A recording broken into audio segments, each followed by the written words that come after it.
In today's video, I'm going to teach you how to integrate Supabase with Netlify step by step.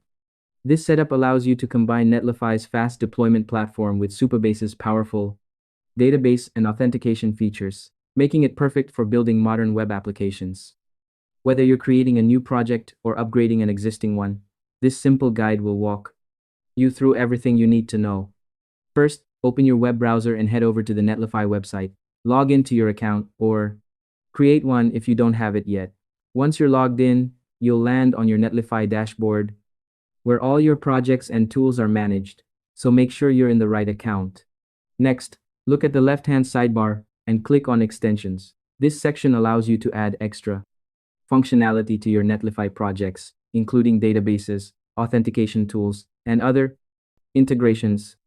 Inside the Extensions area, find the sidebar and click on the Database category. This will display all the database-related extensions available for Netlify.